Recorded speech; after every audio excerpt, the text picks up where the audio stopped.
श्री गुरुभ्यो नमः। हरि ओम। सुमुखौ सुंदरतरौ सुनासौ सुखचित्तनौ सुराराधित पादाब्जौ रमानारायणौ स्तुमः। लसतु श्रीमदानंद तीर्थेन्दुर्नो हृदंबरे यद्वचश्चंद्रिका स्वान्तसन्तापं विनिकृन्तति। आपादमौलिपर्यन्तं गुरूणामाकृतिं स्मरेत् तेन विघ्नाः प्रणश्यन्ति सिद्ध्यन्ति च मनोरथाः। तपस्वाध्याय शुश्रूषा कृष्ण पूजा रतं मुनिं विश्वेशमिष्टदं वंदे परिव्राट चक्रवर्तिनं। श्री गुरुभ्यो नमः। हरि ओम।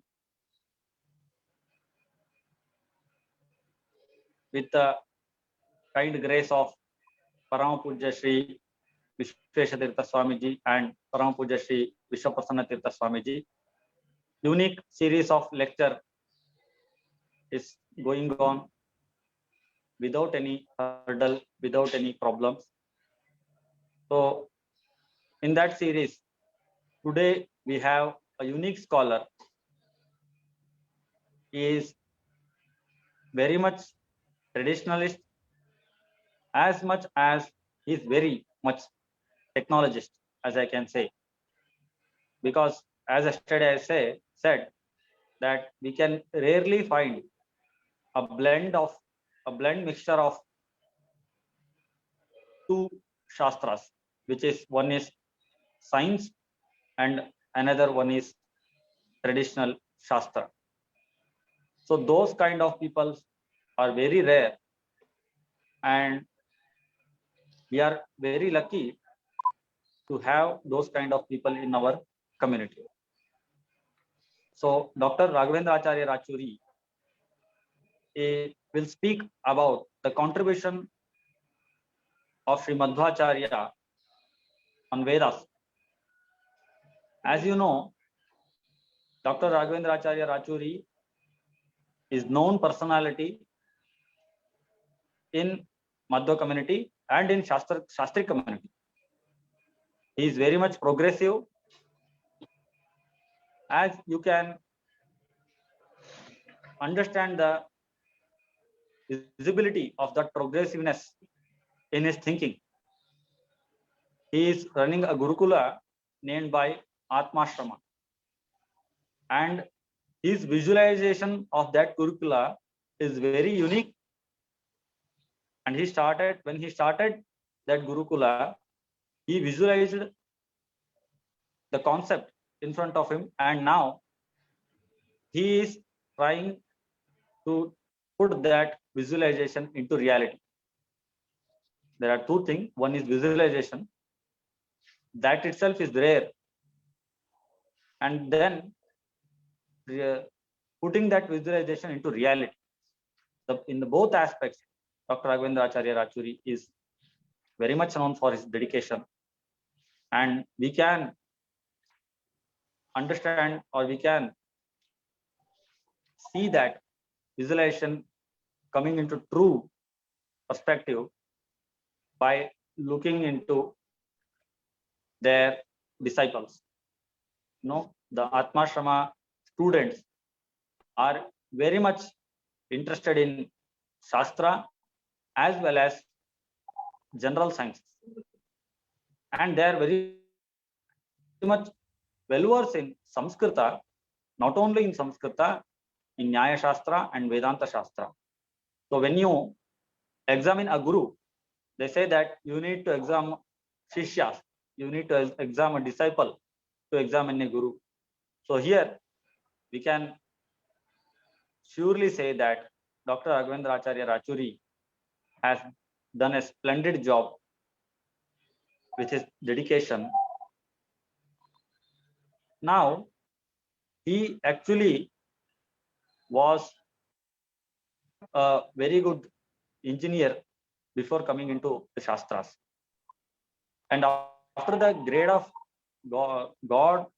grace of God, he turned himself into the complete Shastric way, Shastric life, you can say. And with the blessings of Parama Pujya Shri Satyatma Tirtha Swamiji, he completed his Sriman Nyaya Sudha. And I remember once saying his uh, colleagues, I cannot say colleagues, but some of his generation students, when I meet them, they say that he started very late, but he picked up very fast. That after some point, he started guiding us, saying that you should understand this with this perception, you should understand this with this perception. And when I see that, and feel, I can feel the dedication towards the Shastra of Sri Dr. Raghavendra Acharya Rachuri. For that itself, we should be very much obliged to this personality. So once again, I wholeheartedly welcome with pranamas to Dr. Raghavendra Acharya Rachuri ji. He is very much well versed in Vedas also, because he has his PhD in the same subject. So it is very suitable talk for him, but he can talk in any kind of Shastric traditional subject, because he has written books in English regarding the Sara of essence of Saramula. So he knows much better. But we wanted to have an experience of this subject from him. That's why we chose that subject for him. And I now request to Dr. Raghavendra Acharya, Vidwan Raghavendra Acharya Rachuri ji, to continue the talk and bless us all.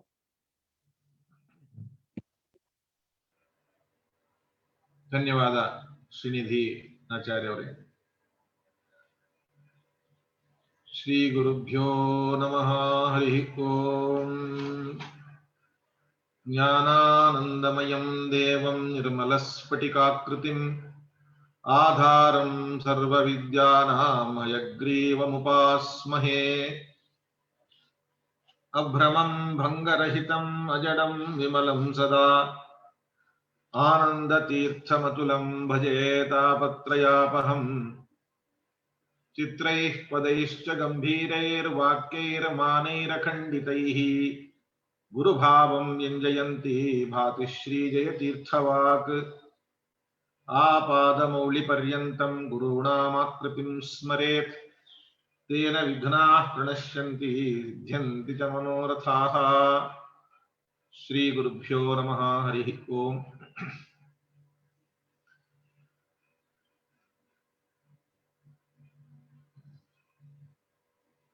I would like to pay my respects to Sri Vishwaprasanna Tirtha Swamiji, who is the present head of Pejavara Matha, on whose auspicious the present event commemorating Madhvanavami celebrations is conducted by the Purna Prajna Samshodhana Trust.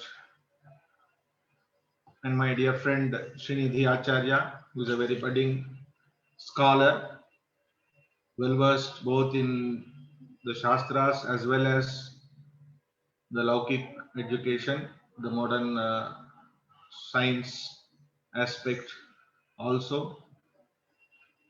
is spearheading a great revolution in terms of Shastric studies, expanding into academic circles. So I am very honored by the introduction that Acharya gave. I am sure I won't have all those qualifications as he has described, but I would consider myself very lucky to be chosen to speak on the subject of the contribution of Sri Madhvacharya to the Vedic thought.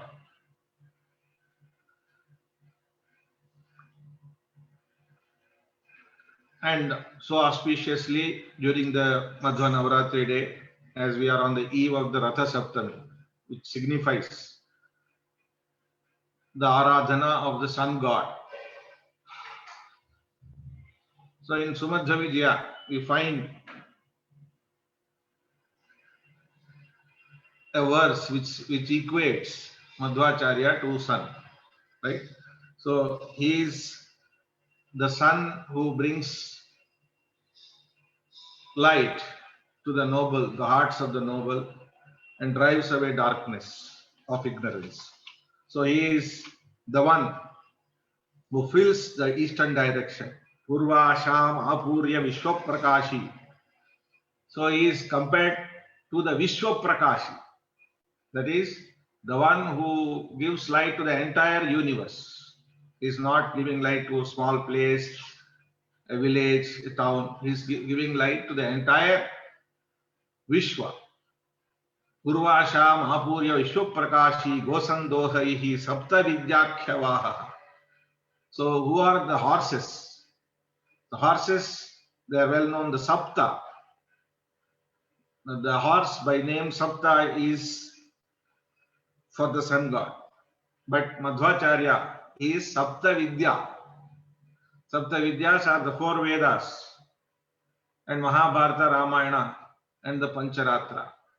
So these are the seven Vidyas which are like the horses riding on which means he is leading those seven Shastras and giving the light of those Shastras, giving the light of wisdom, and he is driving away the darkness or ignorance. Yushmabhikim naikshi dedipyatesu devas sakshat sarvavid sarvadipaha. So Madhva is rightly called as Sarvadipa, the one who lightens up everyone's heart. So that is the stature of the great Acharya, whose contribution to Vedas which we are talking about today. This is indeed a great moment to all of us, and I also invite everyone who is on the chat today to participate in the great attempt to understand the contribution of Acharya to the Vedic thought. So without wasting much time, I would like to set off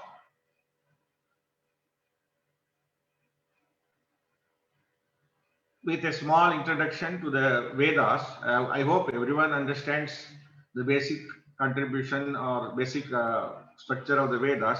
But anyhow, Vedas, as you know, are the ancient treasure house of knowledge.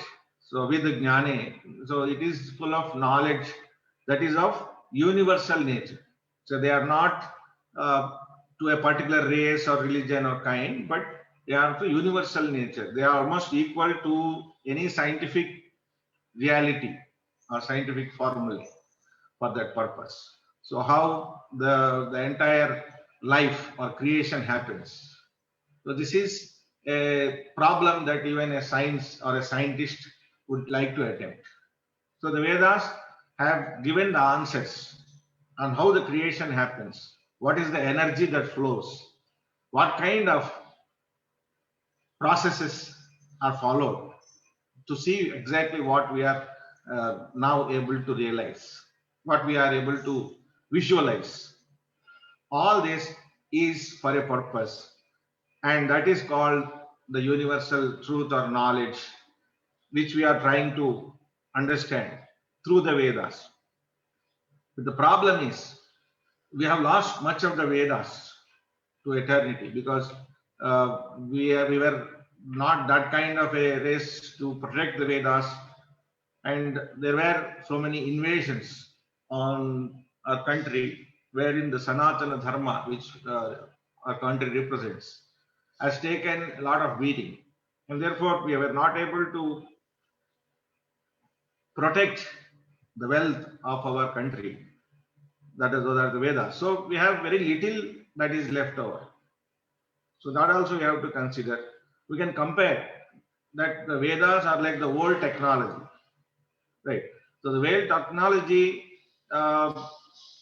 is now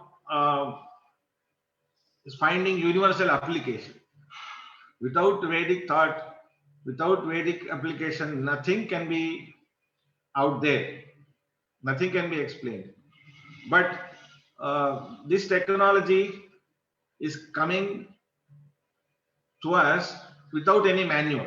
So we have lost the manuals. Vedic wisdom is an old technology. It has universal application, but whose manuals are lost. So this is the exact point where Madhvacharya takes relevance, because when the manuals are lost and the technology is in use, you need someone to fill the lacunae, fill the gap, to bring back the content that was there in the manuals, to recompose or to collect bits and pieces of manuscripts here and there, and then present a readable format of the manual again, to faithfully convey the exact purpose and the exact way or method that is followed in the manual to explain all that is there in the universe. So this, I think, is the role that Madhvacharya had to play when he has chosen himself, or rather I could say that Lord Vedavyasa has chosen Madhvacharya for this specific role of presenting to the modern, that is the Kali Yuga people, what we have lost in the Vedas since the period of the Dwapara Yuga. As you know, every Yuga, the Vedic knowledge depreciates, and finally in Dwapara, it has to an exponential term. It is said in Sutra Bhashya, Krute Sthitam Tretayam Anyatha Jatam Dwapare Akhilam. Kinchit Anyatha Jatam. So one pada was depreciated in Treta Yuga compared to Krita Yuga. But from Treta Yuga to Dwapara Yuga, if you see, then suddenly Dwapare Akhilam. It should only be a 50% depreciation. But unfortunately, it was 100% depreciation by Dwapara Yuga. And then Vedavyasa has incarnated and he has devised, and which was actually in itself a great mystery, because the Vedas are said to be Ananta. Ananta vai Vedaha. Though the Vedas are Ananta, we are not left with the Ananta Vedas. So whatever bits and pieces are left, so they were all misunderstood and misapplied. So then Vedavyasa comes and he is said to be the, from the modern perspective, he is said to be the composer. And from the traditional aspect, he is the compiler of the Vedas. So that is where our history starts, like where from these Vedas have come. So Vedavyasa has, set this knowledge into some order. So he has named 4 Vedas: Rig Veda, Yajurveda, Samaveda, and Atharva Veda. Of course, you can collapse certain Vedas into other Vedas, like you can collapse the Samaveda into Rig Veda and make them 3, whereby the word Trayi for the Vedas also holds good in such case. There is another way to make Trayi, 3 Vedas. You can collapse the Atharva Veda into Yajurveda because they are similar. So then also you are left with Rig Veda, Yajurveda and Samaveda. So there are 3 Vedas. Or Rig Veda, Yajurveda, and the Samaveda is already taken into Rig Veda. So Atharva Veda you can count separately. So this is how the Trayi name of the Vedas can also be substantiated. So now coming to the Rig Veda, which is considered to be the oldest, even from the historical point of view, and gains got rid of relevance. Traditionally, Yajurveda is given importance before Madhva, but Madhvacharya has given importance to Rig Veda. more than Yajurveda. Because of the simplicity of the Rig Veda in conveying. See, Madhvacharya is not interested in any kind of jargon, giving some jargon, giving some complex method. He is interested to give the essence of the scripture in a very easy and palpable format. So that is why he chose Rig Veda to communicate the entire essence of the Vedas. So when he is talking about the meaning of Rig Veda, he is not limiting only to Rig Veda. His pratigna is that he will definitely talk about the entire Vedic meaning. And the vehicle he chose is Rig Veda. Why? Because the Rig Veda, the format would be very simple. You can see how it would be simple in Rig Veda. Because if you have to select the Yajurveda, then in Yajurveda you have got all those implements, the Sruk, Sruva and the Yajna of fire, and then all those things, Vasanta. So all these Vedic related or Yajna related words are to be separately commented upon, and derivations are to be given to explain that this points to Lord, this points to Brahman only. So therefore the entire Veda refers to the Brahman. But it is a tedious and a laborious thing to explain away the meaning of very popular tools like Suksuva to mean God. Right. But with respect to the Rig Veda, Rig Veda's nature itself is it's in the form of a stuti, a prayer.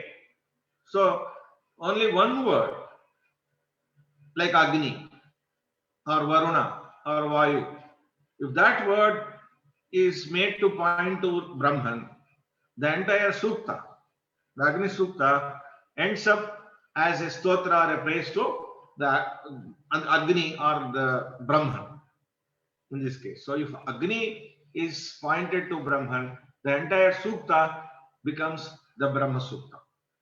So this way, the harmonization or the synthesis of the Vedas is very easy to look at if you look at through the Rig Veda. That is why Acharya has preferred Rig Veda to be the foremost among the Vedas because of its conduciveness for the Samanvaya which Acharya is always talking about. The Sarva Shabda Samanvaya into Brahman is easier done in through Rig Veda than any other Veda. Now once you do this to the Rig Veda, then you can follow it up. You can set up all the required structures through the Rig Veda and also do the same Samanvaya for the Yajurveda and Atharva Veda, because Sama and Atharva, they both are already part of Rig Veda and Yajurveda. So they automatically would have got the Samanvaya. So this is the whole idea behind Acharya selecting the Rig Veda and commenting upon that with his Rig Bhashya. So this is a very important thing which I would like to highlight in the very beginning of my discourse. So now the Vedic understanding is that the Vedas are there from time immemorial. So they are unauthored, they are apaurushaya.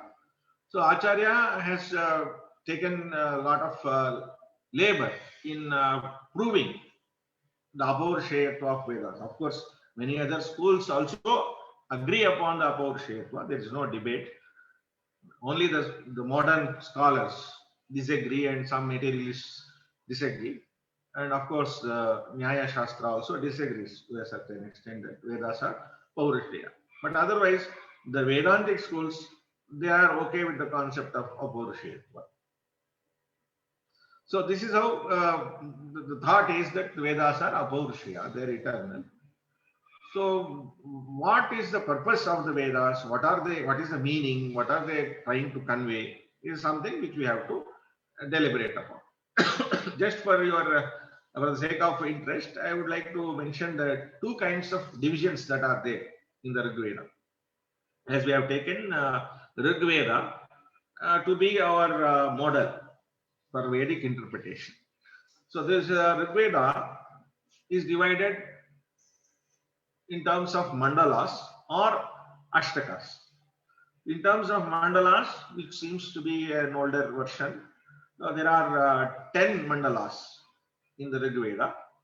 So these are ascribed to a particular family of priests, the rishis. The rishi is the one who has visualized, who has envisioned the Veda. He is called the rishi. Acharya has given that specifically. So rishis can be of several types. One who can visualize after 12 within 12 repetitions. Dvadashavrittehe arvaktu rishireva saha. So when the teacher teaches him that particular mantra, then he repeats it 12 times, and by that time, if he gets the vision of that mantra, that is a vision of the deity, and he is called as the rishi or the drashta of that mantra. So there are rishis who do that, and there are also higher rishis who don't need to listen to anyone. They are called the Swayam Pratibhata Vedas, or whose knowledge is there in the Vedas. So they don't learn from the Vedas. Their knowledge is intrinsic, and it agrees with the Vedas. So they are called Tyakta Vaidikas. So these are the different kinds of rishis that we find.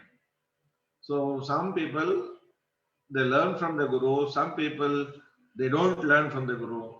They get that vision and they verify that this is the Veda.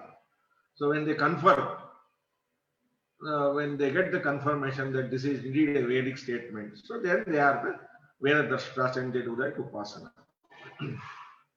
So that is how the rishis, the families of the rishis, the gotras, the lineages, so they received Vedas from one generation to the other generation. So the mandalas are divided by the names of the rishis.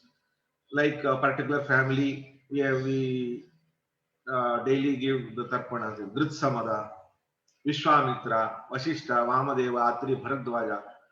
All these are the mandala rishis.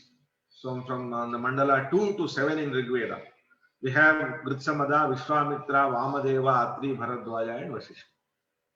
That is why all these rishis are very important for us, because they are the rishis who have given the mandalas, individual books of the Rig Veda. And the 9th mandala is based on a deity, the Pavamana Soma. So the Pavamana is the deity based on which the classification is made. And the first mandala has many deities, Agni, Varuna, Vayu, and also the last mandala. So incidentally, the first and the 10th mandala has 191 suttas. So, and there is one more division called the Ashtaka division. In this division, you have 8 chapters, 8 Ashtakas. The Veda is divided into 8 Ashtakas, and in each Ashtaka, there are 8 Adhyaya. So, in each Ashtaka, there is 8 Adhyaya. So, therefore, 64 Adhyayas. And in each Ashtaka, in each Adhyaya, we have 33 Varga. So, in all, a Varga is made of 5 rigs. So, total, we have 64 Adhyayas, 2,112 Vargas, and 10,560 rigs in Rig Veda. So this is the Ashtaka division. So the Varga's significance is that the unit of Veda that is taught by the teacher to the pupil is one varga at a time. So once the varga is taught, the student memorizes that varga and he repeats and submits to the teacher, and then the teacher teaches the next varga. So there is no stoppage in between the varga. And traditionally, the recitation happens for a length. So you cannot recite only up to a varga, but a recitation happens to a length, and that length is called as the anuvaka. So anuvaka is that length of the Veda which is taken up for recitation. That is, you are not supposed to stop in between. So either you complete one anuvaka or you take two anuvaka. You are not supposed to stop somewhere between two anuvaka, saying 1.5.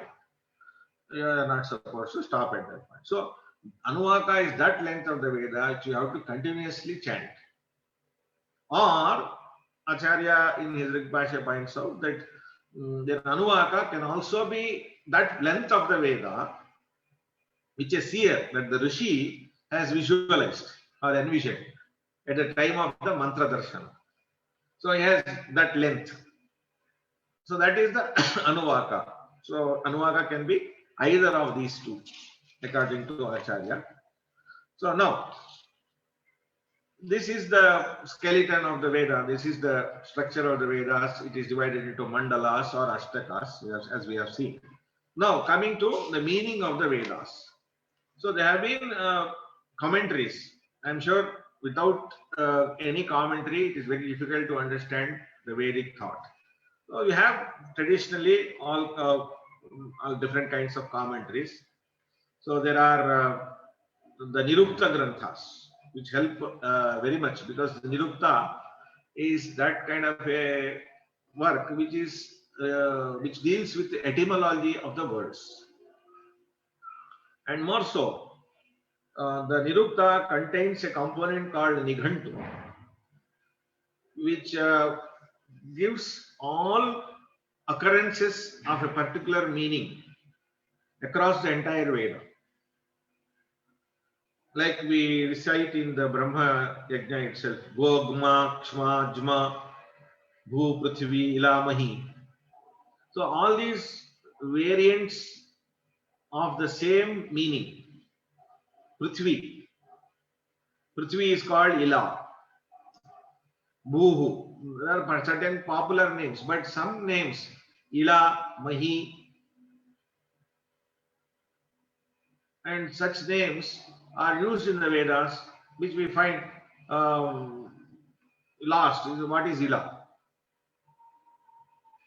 So that is where the Nighantu comes to our help. So that is why in olden days the Nighantu is by heart. So you will know anywhere in Rig Veda if the meaning Prithvi is meant, then you will not lose that meaning, because you would have memorized all the words by which Prithvi is called in the Rig Veda. So that kind of a dictionary is the Nighantu dictionary. So this helps as an automatic commentary, because you already understand the meaning of the words. Right. So this is how the ancient people tried to give the meaning of the Vedas. So the Vedic Nighantu and Nirukta, followed by the Vyasa Niruktam. Veda Vyasa has composed a Niruktam. So that Niruktam is also very much useful in understanding the passages. Acharya has quoted the Vyasa Nirukta many times.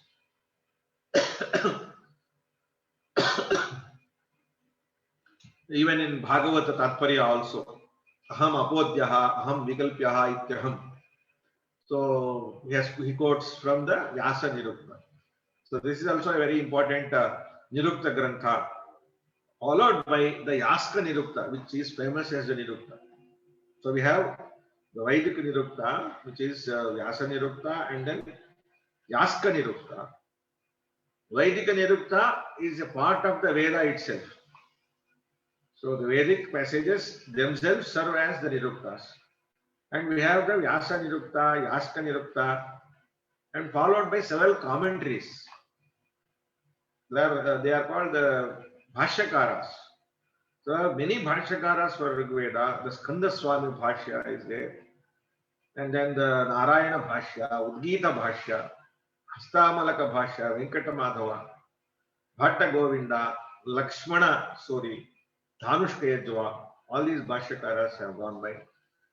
There is a very good book from Hoshiarpur, which lists all the Bhashya commentaries. And then now we come to the present day's concept of Madhva Bhashya, right? The Bhashya of Madhvacharya on the Rig Veda. So, what is the purpose and what is the role of Madhva Bhashya?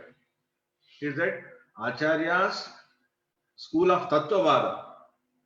That is a reality school based on reality of the universe and monotheistic, realistic, empiricistic method of explaining the entire universe. So, to connect the original main tenets of the Tattvavada, Acharya Tattvavada Siddhanta, Rig Bhashya is also used. Bhashya is also made a vehicle to give the meaning of the Rig Veda, so that you can claim that even Rig Veda also supports the Madhva's Tattvavada principles in totality. So how even the Vedas can be made the pramana for the Tattvavada school is the main intent. And also there are the other purpose is to show how the Vedas are to be interpreted.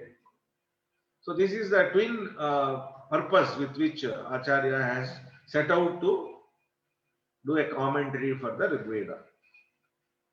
So what are the chief tenets of Madhva school, so that we can see how the Rig Veda is used as a vehicle to achieve that. So what are the chief tenets? Primarily, Acharya has focused on the very basic tenet, or that tenet which is a single thread running through the entire Sarvabhuta Granthas, is Sarva Shabda Vachyatva. God is known through all words. So all words communicate the Brahman. Vishnu is the Brahman. That is the chief purport of every Acharya Grantha. So therefore, there is one God. He is Sarvottama, supreme. He goes by several names because of his qualities. Each quality converges into a name. Like Vishnu, it converges into someone who is all pervading. So this is how every quality is now corresponding to a name in Vedic setup. So therefore, Acharya has used the Rig Veda, and Acharya has used the Upanishads. Acharya has used all the Mahabharata and Bhagavad Gita and all Granthas to show this very aspect, that all words point out to Lord Vishnu. So Sarva Shabda Vachyatva is the central premise of all the Granthas. And therefore, thereby the supremacy of the Lord is achieved. Once the supremacy of the Lord is substantiated, then Acharya now talks about the other souls. So they are, because Vishnu is supreme, the other souls are dependent on Vishnu for all their activities. So there, the deities are of several types. The souls are of several grades. So there is a gradation. The Taratamya is the second major tenet of Acharya, which comes once you establish the supremacy. Vedas are a set of words, they convey Brahman, they convey Brahman through his qualities. So he has got all these infinite auspicious qualities. Therefore, he is supreme. So once he is supreme, the rest of the world is dependent upon him. And although in this dependency there are grades, therefore there is a gradation. And this is a gradation which is an enjoyable gradation. It is not an enviable gradation. The Acharya proves this, that you are happy gaining your own grade. You don't envy your grades.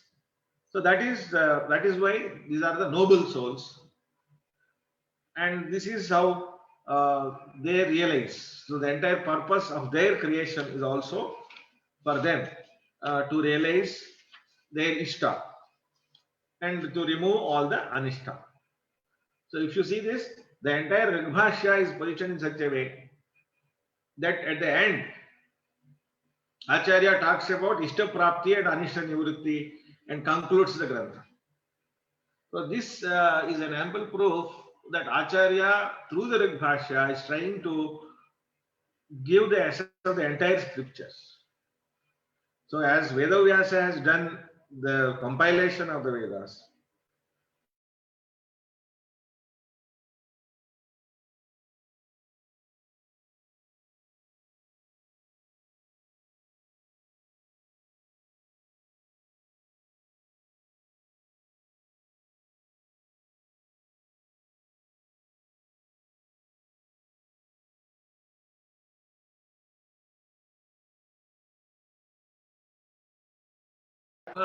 this is the major overview of Acharya's Rigbhashya and what it does.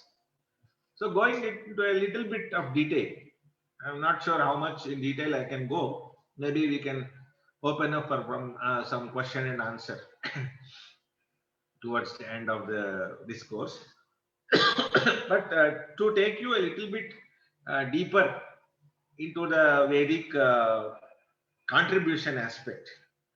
So Acharya has given a threefold meaning of the Vedas. Trayortha Sarva Vedeshu. That is one important thing which we have to understand. So what are these three arthas? One is the Adi Daiva, and then Adhyatmika and Adi Bhautika. These are the three types of arthas which we generally see anyway. So we say, okay, threefold of artha, these are the three arthas. But what are they actually signifying? We have to understand. So where do we start? So we start with the Agni. So when we look at Agni, what does this Agni mean? See, Agni means not the Agni which we see. Definitely that is not the purpose of the Vedas. So aprapte shastram arthavat. So if you are talking about the physical fire in Vedas, it is useless. So it is not the physical fire. That is not the primary meaning. So what is the first meaning is the fire god. That is Agni Devata is the first meaning. And second meaning is Agni Antaryami Agni. That is the Brahman, who is the Antaryami of Agni. It is a second meaning. So Adibhuta Adi Daivika, Antaryami of Agni. And the third meaning is the Antaryami of the Jignasu, the Sadhaka. So the Antaryami form of the Sadhaka is the third meaning. So you should not confuse with the Bhautika meaning someone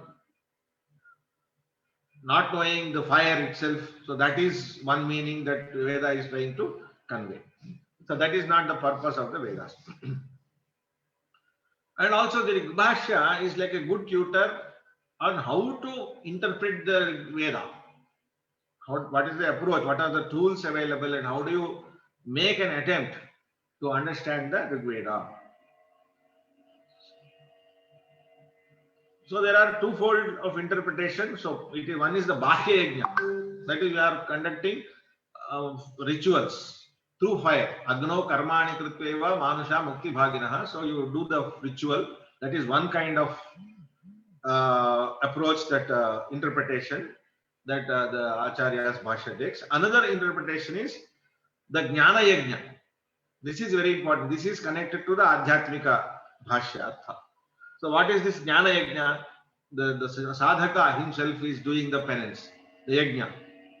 So he is now requesting Lord within himself to bless him with knowledge, to bless him to know more, do the sadhana.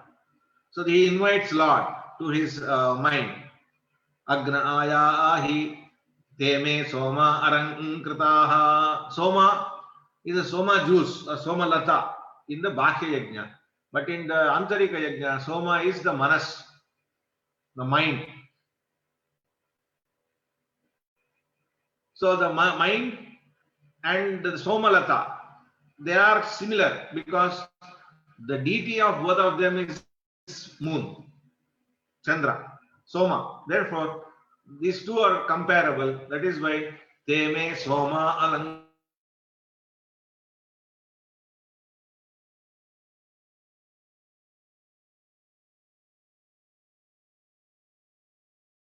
About the Bhashya as well as the Jnana Antarika Yajna.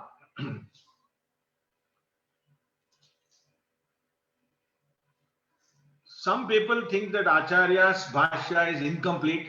He has abruptly ended, but as I have told you, it is not an abrupt ending. Acharya has carefully devised the end by putting the Sarva Shastrartha, that is Ishta Prapti and Anishta Nivritti.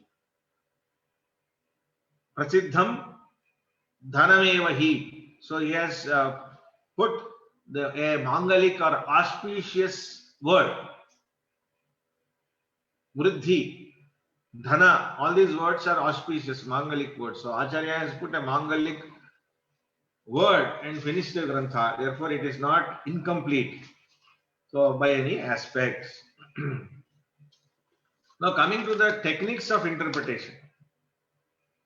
So, there are several techniques of interpretation and they can be noted in the Rigvedic passages. So, Acharya has given certain rules like Adhikye Adhikam, Unarthe Unamishyate, Vishlishtarthe cha Vishlishtam, Vyachaya Bheda Karana Swatantriyeshu, Dardhe Swapratiyogita. So all these are the examples. I think it will take a lot of time if I go into more detail. I will take one example to prove. So Adhikya Adhikam. So what Acharya says here is, in any passage, if more letters are used than required, that is Alpaksharatva is not there. So instead of saying na, if the passage says naki, in Hindi we say nako, but in Veda we find naki. Normally we in Sanskrit, normal Sanskrit we say na. So if naki is said instead of nakir, ma also is a nishedartha. Instead of saying just ma, we say maki. This additional ki is what is that adhika. Why is it there? Is it a futile letter? No. Adhikye adhikam. The Vedic passages will have such additional letters in case they want to signify some additional meaning, something more than what is there. So, na indraha, the Veda says nakir indraha. So, it is completely nisheding, doing the nisheda. That is, he is not categorically negating. So, that is the advantage of each letter being added. That is what Acharya says. Alpaksharena shaktopi vaktum bahvaksharam yadi. If something can be told using lesser letters, and still the Veda uses bahu akshara, uktasya adhikyamevatra nishedo asheshato bhave. If it is a nisheda kind of a statement, it should be treated as ashesha nisheda. And if it is a vidhi, then it is akhila vidhi, ashesha vidhi. Vishesha Vidhi. So this is how the letters, and unarthe unamishyate. This is a beautiful example. In the Vedas, you say Salilama idam. Salilam is Rama in that context, Mahalakshmi. So it's a Salilam asit idam. It should have been Salilam asit. But Veda has shortened it, saying Salilam a idam, Salilam a. The shortening of that a signifies that Salilam is inferior to the Brahman. Everything was there. Salilam, the water that is personified as Mahalakshmi was also there. But how is it there? Not asit. That means it is independent. It is not independent, it is dependent. So in similar way, we have Dadhye Pratiyogita, several other forms of interpreting the Vedas. Now,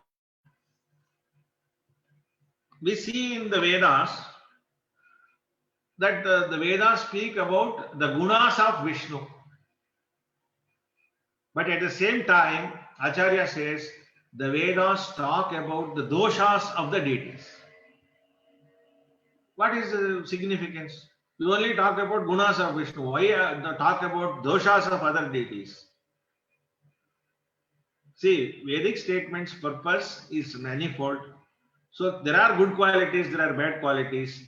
By showing the good qualities, by praising Vishnu with certain qualities, it is also pointing out that the other deities have less qualities. So this is to prove the nirdoshatva of the Lord and also the supremacy of the Lord and the gradual dosha nature of the deities. The Acharya says this helps in Taratamya Vijnana. Taratamyasya Vijnaptyai Vasho Doshasya Arthavat. This is Acharya's statement. So we can say Vishnu is Nirdosha, then Lakshmi is Nirdosha but Apurana. So this is one defect.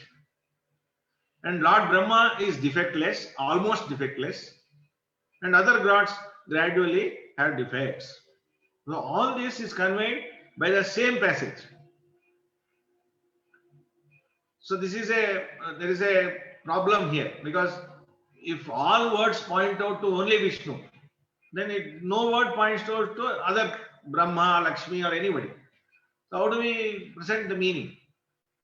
So the same word points out guna of Vishnu and also dosha of other gods by using different vritti, different level of meaning for the same passage. So that is how Vedas become multifold. That is why Acharya said, Trayortha Sarva Vedeshu. Three meanings for Veda is not just Vishnu is supreme, Vishnu is that, Vishnu is this.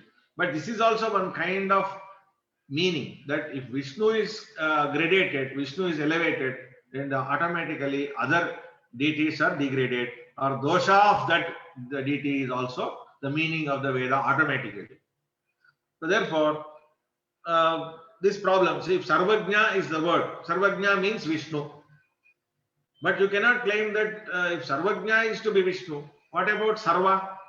Sarva is also Vishnu. But if Sarva is also Vishnu, then Sarvajna is not Vishnu, because Sarvam Janati Yaha Sarvajna.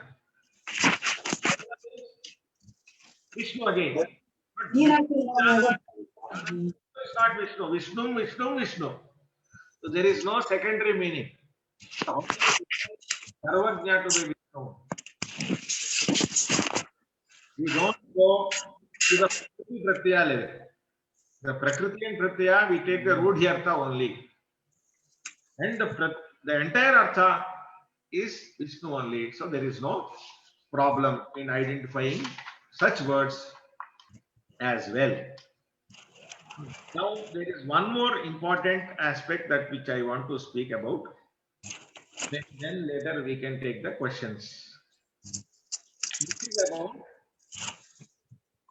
the arrangement of the mantras into Sukta format. So these suktas are many. These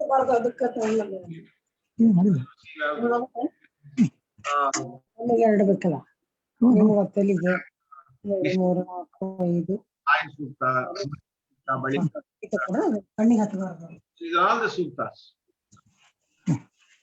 So in considering these suktas, Acharya gives us a very unique, I could say that this is a unique contribution of Acharya to Vedic thought, and very unique. In fact, that I got my Vedic uh, for the dissertation, the Viva. This was the question that earned me my PhD. See, the questioner asked this question. So, what is the unique contribution of Acharya?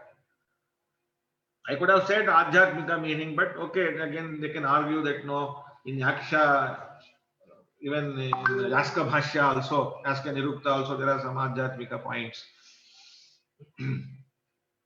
But this is a unique thing because Acharya has introduced the concept of 3 levels of Veda within the Vedic framework. That is, for all Vedas, that was the Moola Veda. And from the Moola Veda, Narayana Rupi Bhagavanta has seen that the memory has reduced. So he abridged the Vedas for the first time, and that the Moola Veda now became the Upaveda. Right. And the Moola Veda contained all the ruks and there was no division. The Moola Veda was one. No 3 Vedas, no 4 Vedas. Every Veda mantra was dumped into the Moola Veda, Rashi Krita Veda. So from that Veda, continuous riks were picked up. Let us say 50 mantras were picked up and they were put into the Upaveda. And this is the final Veda that they gave. Now these 50 mantras which were in continuity in the original Veda are called the Sukta in the Upaveda. So this arrangement is fine as well as far as the Upaveda is concerned. But in terms of the Veda that Vedavyasa has compiled, it is different. It is the Avantara Veda because the Upaveda is now taken and further abridged to give the Avantara Veda. So in this Avantara Veda, the Sukta meaning is different because in the original sense, Sukta is that which is a continuous number of mantras taken from the previous Veda. But in the case of the Veda that is available to us now, which is composed and compiled by Vedavyasa, the Sukta is not that because there is no continuous chunk of the mantras that is picked up from the Upaveda. While picking up the mantras, Vedavyasa has seen that even picking up the mantras and shortening the list also doesn't serve the purpose. So, in addition to that, Eka Kriya Upayogi Mantra Sangraha. That means all those mantras, wherever they are in the Upaveda, selecting all those mantras which are required for one particular Kriya. For example, Marjanam. If you have to do Marjanam, Marjana mantras could be in the first mandala, 10th mandala, 5th mandala. But Vedavyasa did pick all those from 3 parts, even only part of those ruks, and then clubbed and presented a Veda which we are presently reading. So this is the Avantara Veda, and the Sukta here is Eka Karmani Sambandhatvam eva Suktatvam. So that is why the aspect of Sukta, Rishi, Devata, Chandas, and Viniyoga. In what Kriya it is useful? Marjane Viniyoga. That means all the mantras are for the purpose of Marjana Kriya. This is how Acharya has introduced us to the beautiful concept of Moola Veda, Upaveda and Avantara Veda, and the Vyavastha of Sukta Krama in the Upaveda with respect to the Mula Veda, and in the Avantara Veda with respect to the Upaveda, and so forth. So I would request to grant me permission to share the screen so that I can present few slides.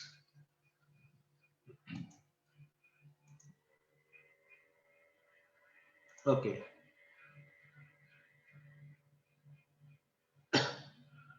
I would skip that first two slides. No. So one more interesting aspect I would like to bring it to your notice is Acharya's unique contribution in categorically stating the devata of a particular mantra. See, in suktas, what happens is normally we put Vayur Devata, Agnir Devata, Apaha Devataha. But it is not the case for all suktas, because a sukta might contain mantras which are addressing several deities. So I have taken one example here. There is a grantha called Anukramanika. So where do we know all this? For example, in the Marjana mantra, we say Apo Devata, Ambariya Sindhu Dviparushihi, Apo Devata, Marjane Vinyogaha. From where did we know? It is not a part and parcel of the Veda itself. So it is from the book called the Anukramanika. So this says who is the Devata. But in this case, the mantra which is in the first mandala and sixth sukta, it reads as Yunjanti Bradnamarusham Charantam Paritastushaha Rochante Rochanadivi. So in this mantra, the Anukramanika says that the first three are Indra Devata, and the next one is Marut, and the next two is both Marut and Indra, followed by three Marut, and finally the 10th one is Indra. So who are the deities for each Ruk is mentioned in the Anukramanika. But here, the first Ruk, when you see, it starts Yunjanti Bradnamarusham. Yunjanti. Yunjanti is a Bahuvachana word. But here, the Devata is presented as Indra. Acharya has pointed out this error. See, it is from time immemorial, from Vedavyasa's time, 5000 years back, it is coming. But we don't know when this has changed, how much this has corrupted. But even in the Anukramanika Grantha, they were unable to identify the correct Devata. And you know what happens if we don't address the correct Devata, we don't get any phala. But Acharya has pointed out, see, Yunjanti is a Bahuvachana. Again in the second verse also, Yunjantyasya Kamya Hari Vipaksha Sarathe Sona Drishno Dravahasa. Here also you have Yunjanti, that is a Bahuvachana word. So therefore it can't be Indra. So then Acharya has given the Nirnaya as I have presented in the next slide. So according to Acharya, the first two are not Indra but Marut, because the Maruts are 49. So there are many. So they can be Yunjanti Bradnamarusham, and Bradna is Surya. That is the supreme Brahman here. So this is how one, if you learn Rigveda, learn Rigveda Bhashya, Acharya's Rig Bhashya, you can understand the entire Rigveda. If you know the basic Sanskrit and the dhatus, you can understand easily the entire Rigveda. Applying some thought. It's not so easy, but applying the right thought and with the guidance of a good guru, you can easily understand the entire Rigveda. But there are certain challenges, because now, if you see down the line in green ink, I have mentioned Devayanto Yatha Mati Nicha Vidadva Sangiraha Mahamanushata Shrutam. So in that verse, there is also Bahuvachana, Devayantaha. But see, Acharya himself has given the deity as Indra. But now you are going against your own rule here. For this, Acharya says that Devayanta is referring to Giraha. Gira is words. So it is not a Visheshana to the deity. So you have to see, if the Visheshana is for the deity, then the Devata is one or many as per the Ekavachana or Bahuvachana that is used. So this is a very interesting observation was made by Acharya, and I think this is a great contribution in correcting the Anukramanika Grantha, which has been there from ages.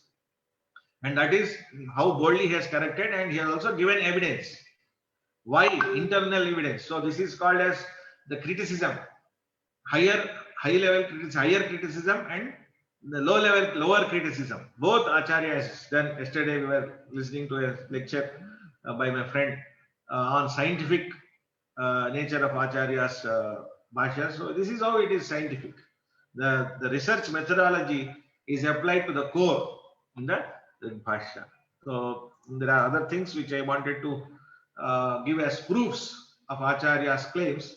Maybe I leave this for some other time because I am gradually running out of time today. So I would open up for the questions session.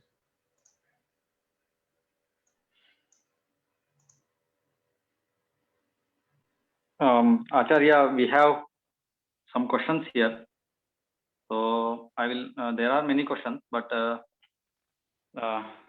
if time permits, we will take all questions. If not, I request the participants, you can directly ask Acharya if he permits his time some other day. We will arrange for that. So the first question asked by Ravi, he asked that Acharya, can you please throw some light on other divisions of Veda such as Mantra, Samhita, Brahmana, Aranya? Yeah, see that I did not touch because it is very self-evident and not so much a part of the Rigbhashya scheme of things, because mantra and samhita, I think they are same with respect to the Rigvedic point of view. Of course, the samhita is of mantras. So mantra, Brahmana, Aranyaka and Upanishad, or Samhita, Brahmana, Aranyaka and Upanishad. It is a very well understood concept. Samhita is a collection of the mantras or prayers. Brahmana consists of instructions on where to apply the mantras. Aranyaka are special prayers and special instructions for people leading very life in aranyas, that is a recluse life. And at the end of each of these three sections, that is at the end of the Samhita and end of the Brahmana and end of the Aranyaka, you find the Upanishads. Okay, next question. Okay. So next question is from Prahlad. So he asks, Hare Namaha. Acharya, although everyone generally agrees on the authorlessness of the Vedas, how do some modern historians date the various Vedas? Example, some historians date the Rig Veda to 1500 to 1300 BC. Yeah, their style of interpretation is that they pick up some word in the Rig Veda, like for example the Saraswati river, and now they try to find out the presence of Saraswati river historically, any signs, any kind of archetypal findings for the Saraswati river. So if they are able to find something to prove, that means then they can set the timeline. So Vedas were prevalent and they were being composed, at least not after this time. So that is how they have pushed it to 1300 BC, 1300 to 1500 BC. Next question. No. So the next question is from Kedarnath Shastriji. So he asked, what is the reason behind Vedas not being popular in public sphere even today? Just opposed with Puranas and Itihasas. And then the additional question is that and why still they are in touch me not state? Is there any initiatives by Acharya to make it accessible to each and everyone? It's a very, very good question. Actually, I had this in my presentation, but because of the lack of time, I could not cover it. I'm happy that it is there now in the question. So, see, the point is, Acharya is the only person who has opened up the Vedic gates, right?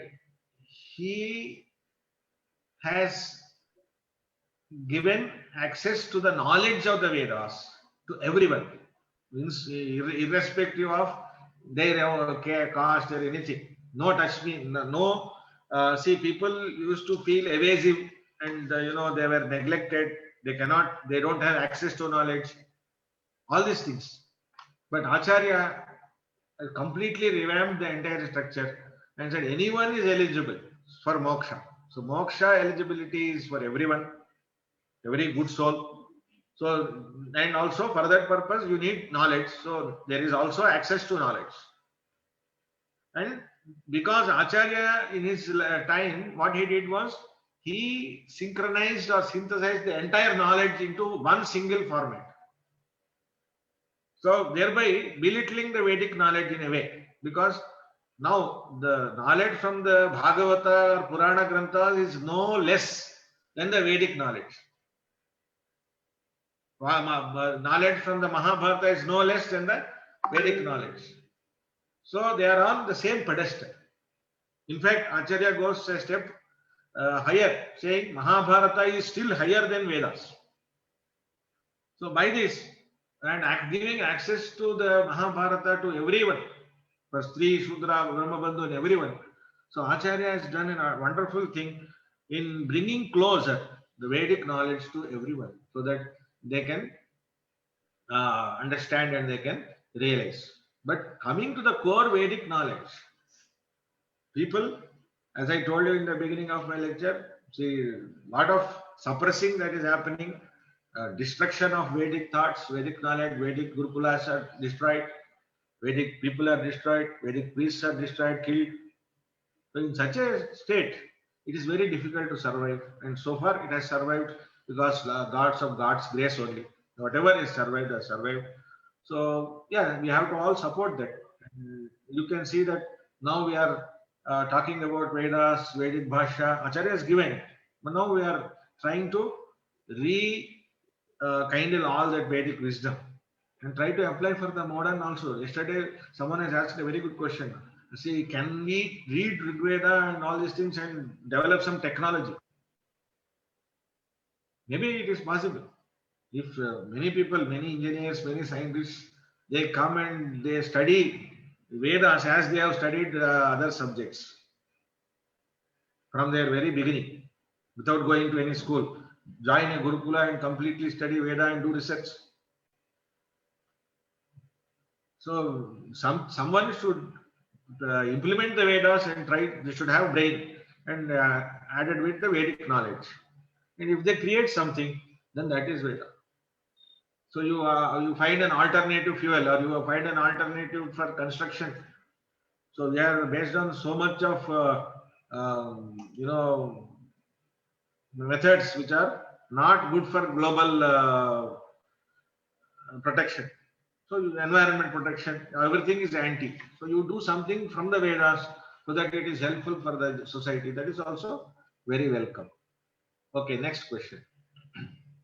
So next question is from Venkatramana. He says, in summary, what Vedic wisdom which was available in Krita Yuga would have been lost after Treta Yuga? What knowledge and privileges we would have lost although Vyasa and Madhva ensured we Madhvas did not lose the essence? Yeah, yes, that I agree with that. See, no matter whether it is Krita Yuga, Treta Yuga, and Kali Yuga, and present times, so basically access to knowledge anyway would decrease because of the Yuga Dharma. So in that, again there are cycles, there are crests and falls. So now a period comes where the Vedic knowledge is booming. And in some other times, like 400 years back when Muslims were ruling, So it was happening. All massacre was happening, and it was very difficult to survive in those times. So it is like a cycle. So in Sanskrit it says Niche Gachat Viparitadasha Chitra Nemi Kramena. So you have to see, and we have to think that we are fortunate. That, yes, so much of Madhva thought is now, the essence definitely is not lost. The entire Vedic essence is there. You should find some more time to go out and do some yajna. The Jnana Yajna you can do anytime. You cannot complain about Jnana Yajna, which Acharya has given through the Rigbhashya. And also the Bhakya Yajna also has to be performed. So if you find time and then you yourself go and do, and then you have got back your Kruta Yuga. Thank you. Dhanyavad. The next question. So the last question again from Kedarnath Shastriji. He asked us, is the continuity of similar meaning maintained throughout the threefold division of Vedas? Also, apart from the ritualistic aspects of mantras, do they have secular application? Yes, definitely. As I've shown through the discourse, apart from ritualistic aspect, the secular aspect is definitely there. That is where the Jnana Yajna concept comes through. And definitely, there is a sympathy and there is a great kind level of synchronization in all Vedic thought. So even the threefold division for a matter is only for the type of content that is there, the method of production in that particular Veda. But the central message, central theme of all Vedas is the same. Okay, next. Acharya, now we have got one question. So we with this question we will end the Q&A session. Okay. So last question is Pranamas to Acharya. As I understand, Vishnu cult existed during Gupta period. Was there any such school of philosophy before Madhva which upheld Vishnu Sarvotama Tattva? Asked by Sita Lakshmi Rao. Yeah, I think Vishnu as Sarvottama is also the tenet proposed by the Ramanuja school. And to an extent, any Vedic school says that supreme, accept the supremacy of the Brahman at least. Whether the same Brahman is Vishnu or not is again a different aspect. But most of the Vedantic schools, as I suppose, they hold that Vishnu is Sarvottama, but not in a fuller scale as Madhva, because if Vishnu has to be Sarvottama, then other version should exist. And he should also be real. Then only you can say Sarvottama. If Sarva is not real, how can he become Sarvottama? So all that comes. So I think the Vaishnava, Sri Vaishnava culture also accepts Vishnu as supreme. So that we can accept that. Okay, so now we are ending the Q&A session. So now it's concluding time. So we had a very thoughtful 1 hour time, 1 hour, basically 1.5 hours we have spent with Acharya Rao, and I think we all felt that not 1 minute of the 1 hour is wasted. So that is the that is what you can expect from a scholar like Dr. Raghavendra Acharya Achuri. No wastage of time, completely devoted to the subject, precise and crisp. That I can summarize the complete lecture. And as I said, the lecture will always be called as good, even after the lecture, it continues in your mind. So that kind of lecture again we had today from Dr. Raghavendra Acharya Achuri. Many unknown aspects of Rigbhashya were given a thought today, because nowadays no one reads Saramula entirely. Some may read Prakarana Granthas, but no one can go until to Rigbhashya and Kandartha Nirnaya or Karma Nirnaya, because that is very difficult task. to understand the Vedic language and Vedic Bhashya of Acharyaru is very difficult task. And explaining that to people is also very difficult task. So that will become boring subject, you know, as we say, mathematics is boring. Like that, Veda and Vedic Bhashya will become boring subject for many, maybe boring subject for many people, because it takes a lot of devotion to the subject. But Acharya made it as very enjoyable and very although it is very technical, he made it as very enjoyable. So I very much give my salutation to Sri Acharya. And as I said before, it's our bhagya that we are listening to Acharya, because you know, whenever I see Acharya, I remember the phrase that a monk who sold his Ferrari, because Acharya used to be having his materialistic comfort life, and as you can say, the picture perfect life. But he all sacrificed that materialistic perfect life, and he comes to this path of life. Although he was ritualistic before coming to the complete path of the Shastra, but that also takes some guts to live the materialistic life and coming into the picture of the Shastra and devotion to the Shastra and building a Gurukula for students. This all aspects adds and that makes him very unique and very, as we can say, very, in the sense, very great. So we are very blessed to listen to Acharya. And again, I hope that Sri Vishweshatirtha Swamiji will, of course, will bless him, because he always used to say that we need to go forward. Now it's Dvaita and Advaita, and all Vadas are becoming, you know, it becoming such we have churned whatever we wanted to churn out of that. Now we need to go beyond of that, beyond that Dvaita, Advaita, Vishishta Advaita churning, and give some new light to younger generation, that they could be that could be attractive to such generation, and they will again come to the Shastric life, Shastric way of thinking. So that kind of Vidwan is Dr. Vidwan Raghavendra Acharya Achuri. I believe that Sri Vishweshatirtha Swamiji's and Sri Vishwaprasanna Tirtha Swamiji's blessing will be always there. And I wholeheartedly dedicate my pranamas to him from myself and from the side of trust and from National Acharya. So with that word, we'll conclude this session. Namaskara to Acharya. Shri Krishna. धन्यवादः.